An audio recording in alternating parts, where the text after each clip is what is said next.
Alright, people, so before I get into this Raw review here, uh, big news, big fucking news but from the Ruthless Ranter. I've never had like a channel theme song or channel theme or, that I play before my videos or anything like that. But at least for the Monday Night Raw videos, I think we finally found one titled Blue Monday here. As we all, some people might know, Blue Monday is a term coined by scientists or whatever the fuck that says, and they say Blue Monday is the most depressing day of the year. They say it's like the third week of January. So the fact is, Blue Monday is a fucking depressing day. And Monday Night Raw happens to be on Monday, so this is a great song. So I gotta play a little sample of it right here. So I might, coordinate it where I can get this to play like as an intro to my Monday Night Raw videos. We'll see what happens here, but here we go. Let's play a little bit of it here.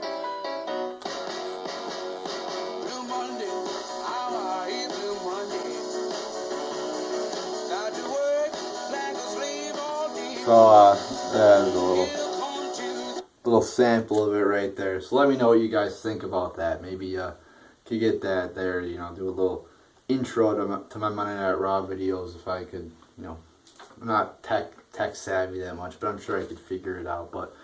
But anyway, let's get into the Raw review here. We got the show started off with a 6-man promo here between all the Money in the Bank ladder match participants. So they're all standing up on ladders to get it started there. Thought that was an okay little sight there to see, but so you have them talking, and I kind of enjoyed it. They let Owens talk for a little bit, which I liked. He had some good things to say. There were some decent insults thrown together. And then you have Teddy Long returning, and I thought that was pretty cool. Teddy Long comes back. Definitely a breath of fresh air. So he comes back. And they're like, oh, great. You got Teddy Long, whatever, And then, of course, Stephanie McMahon comes out and just fucking shits on him. Tells him to leave, and he just fucking leaves without anything. And I saw, I think it was Batista tweeted out how Stephanie McMahon just slaps people and they're not able to do anything back. So really, Stephanie's kind of burying them. And that's true. I mean, remember like a week or two ago, you had Stephanie out there. Not out there, but it was a backstage segment talking with Charlotte. Just fucking shitting on Charlotte. Then Charlotte doesn't do anything. She just walks away like, okay, Steph. Like, that's what happens with everybody. Stephanie's like slaps them or tells them what to do. And everybody just turns into Stephanie's bitch. And then we compare that to back in the day where you had Austin running roughshod, just completely ignoring authority. So it's kind of annoying to see that happen. It's not just annoying, it's fucking horrible television. I hate seeing fucking Stephanie McMahon just run over everybody. It's fucking annoying. So that opening promo was alright there. You had Teddy Long coming back. You had, the little decent promo there. But you had Stephanie McMahon just fucking shitting on Teddy Long pretty much. Then they have fucking Teddy Long too just rambling on about having a triple threat fatal 4-way tag match. It's like, what the fuck is he talking? Why are they making him look like a dumbass? What the fuck's the point to that? What, just because he's black they want to make him look like a dumbass? Like, I don't fucking get it. Like, R-Truth was the other guy they made look like a dumbass, and he was black too. Like, what the fuck? Why are they making him look like a dumbass? It's just confusing. Then we have Cesaro defeating Jericho. It was a pretty good match here. Enjoyed it. Some nice counters. Jericho or Cesaro countered the walls into a sharpshooter, and then that was a good counter there. You had a few good moves in this match. So I'm going to give it 3 out of 5 stars. Just to, hey, look at what happens when you put two good wrestlers together in the ring together. They put on a good match. So, yeah, it was a pretty good match. Don't really have any complaints here. So yeah, 3 out of 5 stars here. Then we have Rusev defeating Swagger, and I do have a lot of complaints about this shitty ass match. Again, just a total fucking jobber match. Jack Swagger returns out of the fucking abyss. He just rises up from the abyss to face Rusev. He's been down there for like the past 6 months. So he rises up to face him. Says, "We the people," and then he gets his ass kicked. Now he's obviously back down in that same abyss. But just a dumb fucking ass jobber match. 0 out of 5 star match here. Then Titus gets involved, and now all the he kicked Rusev in the face or whatever. Just that dumbass fucking match. 0 out of 5 stars. Then we have Styles and Cena cutting a promo here. And in my Raw preview video that I had on Periscope, but I actually posted it here to YouTube too, right after I did it. I said I want to see a good fucking Styles promo or a good Cena promo or both together. And I gotta say, you know, I was quite pleased with this promo. It wasn't great or anything like that, but it was definitely a pretty good fucking promo. Got the job done. You know, Styles talks about, you know, why he hates Cena, kind of.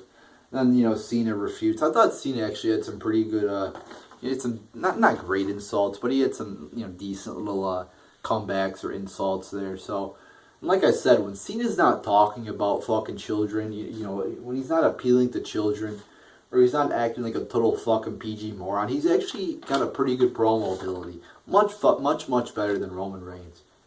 So, you know, I kind of like the back and forth here between the two. It's pretty good. So, no complaints here between the two. Then you got the New Day coming out to save Cena. Like, you know, Cena comes back, and the first thing they got to do is take the most popular thing right now in WWE. At least the people who are getting the loudest cheers are probably the New Day, and they got to fucking stick him with Cena right off the fucking bat. See, this just pisses me the hell off. That they have to stick to everything popular. They have to stick with New Day. They have to stick Legends, or they have to stick with Cena. They stick fucking Legends with Cena. They stuck Zack Ryder with Cena. Now they're sticking the fucking New Day with Cena. The way to fucking ruin the New Day, as the t-shirt I'm wearing right now, by the way, but the way to fuck up the New Day is to stick them with John fucking Cena. That will ruin them. That could ruin them if they do that. That is a fucking mistake, and that should not fucking be done. But we'll see what happens with that. So I was not happy with that. But all in all, like I said, pretty good segment since the promo was pretty good. So I'm not going to let that thing at the end that really affect the overall rating of the fucking segment or my thoughts on it, because the New Day has not been fucked up yet. So I'm not going to fucking really get too mad about it. Then we have the Vaudevillains and Enzo and Cass ending in a disqualification. Thought it was a short match. You know, not much done here in this match. You know, Big Cass, I guess, goes crazy. You know, he gets all mad because Enzo, you know, that they try to hurt Enzo again. Just not really that good. You know, nothing too out of, nothing, you know, no good moves really. Not that good wrestling. Nothing that surprising happened here. Colin Cassidy went apeshit. Who the fuck cares? It wasn't that good. He just punched he punched two people, did some basic moves. It wasn't anything entertaining. So I'm gonna give this match 0.5 out of 5 stars. And I thought a lot of the matches tonight, like this one, were fucking short. They seemed short. I don't know if that's just me or I don't know, but they seemed short. Then we have Del Rio defeating Sami Zayn. And this is another match, again, that kind of seemed a little short. Thought it could have went a little longer, I guess, but wasn't that good a match here. Kind of, you know, typical fucking match here. Del Rio's not the best wrestler. I think Zayn's pretty good, but they just didn't combine to put on. It wasn't a good match, so I'll give this one 1 out of 5 stars. Just a typical fucking match. You know, typical fucking moves. And Sami Zayn loses again. It seems like he's losing more than he's winning, which is such a shame. They bring him up from the main roster, and he hasn't done anything yet, anything significant yet. And he's been up for quite a while now, at least a couple months. And he's losing to fucking a jobber like Del Rio, who fucking hasn't really done anything recently. It's like, what the fuck? So, not happy with that match. Gonna give it 1 out of 5 stars. Then we have Ambrose defeating Owens. This match, again, was kind of boring. Not happy with this match. Like, I kind of like the Del Rio Zayn match. Typical moves. Nothing that good. So I'm going to give this match 1 out of 5 stars. Just wasn't too good. Then we have the Divas promo between Natalya, Charlotte, Dana, and Becky Lynch. Kind of just a boring fucking promo that I was just thinking in my head, when's this going to be over? It's going pretty long and I'm getting bored of it. they kind of talk about Charlotte turning heel, or not really turning heel, but I guess turning heel on her father. You know, just typical back and forth promo here. You know, you got Natalya for some reason coming out there with Becky Lynch. See, I'm yawning just thinking about it. And it's just, oh, Charlotte, why'd you turn heel? It's fucking divas fucking suck. So then they say, oh, Natalya, or they say, oh, Charlotte, you know, Charlotte turns on everybody, Dana Brooke, don't fucking fall into it. Then Dana Brooke starts looking like she's going to side with, you know, Becky and Natalya, and then Dana hits one of them, or I don't know, then it's a fucking brawl. The thing was, you have Dana Brooke wearing fucking heels when she's supposed to be in a brawl.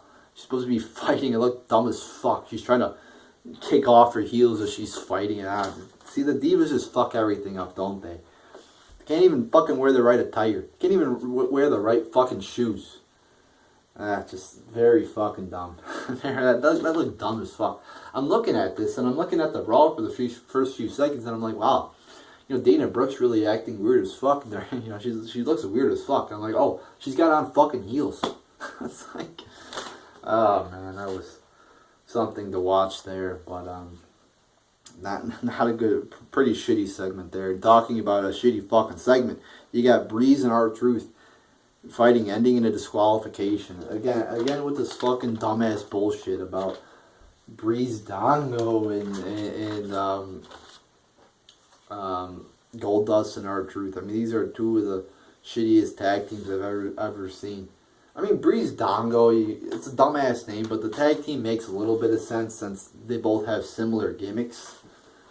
But I mean, if you look at R-Truth and Goldust, I mean, that tag team is nothing. Even Breeze Dongo is fucking shitty as fuck. Oh, and by the way, talking about tag team names, I got a name for Dana Brooke and Charlotte, by the way. The Busty Blondes. That's a great fuck. I was thinking of names. That's a great fucking names since they both have big boobs and they're both blonde. The Busty Blondes, and it's, you know, both words start with the same fucking letter, so that's even better. So that's a great fucking name there. But of course, this is a PG product, so that name probably would not fly. But anyway, I mean, I'm not gonna spend that much time on this on these kind of segments because everybody knows they're fucking shitty as hell. I haven't seen one person ever really defend that this segment is good, so I don't know why the fuck they would put them on a 3-hour fucking show. People might say, oh, it's just filler. If a show that has fucking filler, then it's too long. That's my point. Raw is too fucking long. 3 hours is too fucking long because it has bullshit segments like this that aren't even supposed to be good. You can't tell me that the creative team is writing these segments into the fucking show expecting people to actually like this shit. They're just writing this because the show's too long. They can't fucking put any good shit on this show. So they have to write shit that they know people are not going to like into it. Make the show 2 hours so that you can put better shit on it. Because this shit is dumb shit. It's not good. So that was obviously a 0 out of 5 star match. Then we have The Club. Again, I hate this name, The Club. The Club. Like it's a fucking 10 third graders getting together after school in a fucking treehouse. Oh, we're the club. We're a club. It just sounds dumb as fuck. I hear that they can't use the Bullet Club because it's copyright. Okay, I understand. But can we create a new name for them other than the Club? It's like, fuck. But anyway, they beat the New Day because, New Day has 2 people because AJ Styles hit the Styles Clash on the outside.